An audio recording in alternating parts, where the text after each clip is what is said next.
The new objectivity describes an art and literature period during the Weimar Republic. The literature's most significant elements of identification for the new objectivity were the objective view on political and social behavior.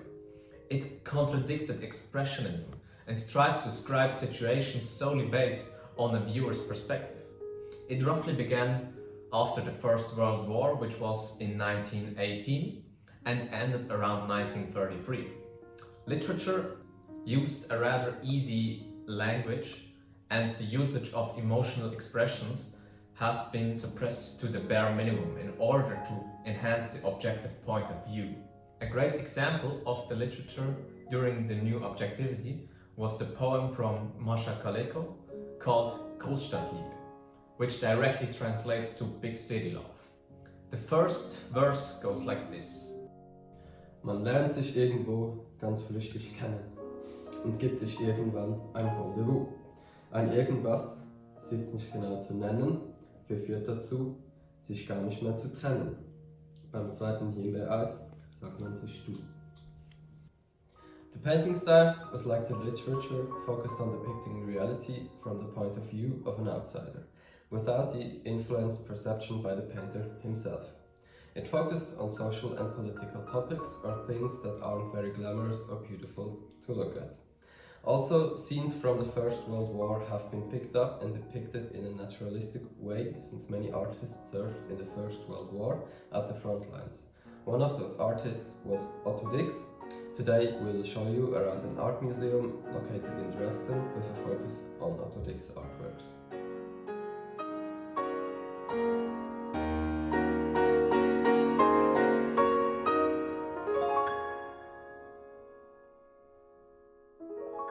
As for the first artwork, it's Der Krieg, which directly translates to the war. Depicted on the left segment are soldiers from the back view, probably on the battlefield. In the middle part, you can see rotten corpses, someone with a gas mask, destroyed landmarks and buildings which are clearly visible. On the right side is a person carrying someone wounded or dead over other corpses. Here, in the lower section below the middle part, are dead people lying side by side in a wooden box. Overall, it's a triptych painting on wood using different kinds of techniques. It's divided into 4 segments, as you can see, and shows various elements of war. The painting has a lot of contrast with bright and light and dark shadows. The painting focuses mainly on scenes of war and the results of war. Details are quite clear and naturalistic painted, thus the viewer can get a realistic grasp of what the painter tried to show his audience. He shows the terror and the grueling scenes in an artistically appealing way that makes the viewer recognize a kind of beauty in it. The painter himself served in the German army and fought in the First World War. This painting shows the very clear impressions he gained of the war with its horrible and beautiful sights altogether. He tried to depict it in a naturalistic way, as close as possible to reality, which was one of the main aspects of the new objectivity.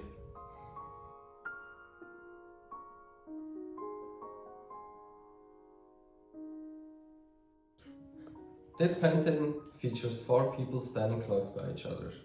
In the back are 2 older persons, while in the front 2 children are standing. All of them are wearing nice and clean clothes. This artwork is painted on canvas and on a wooden frame. It is in a vertical orientation. The artist used earthy colors and the whole painting has a low saturation. The artwork is painted clearly and detailed so the viewer can distinctly identify the depicted persons. The 4 people on this artwork seem to be a family. Every one of them is painted in such a realistic way that it almost feels unsettling to the viewer. With this portrait, Otto Dix critically painted and questions any common aesthetic norms and depicted them with a sort of evil eye.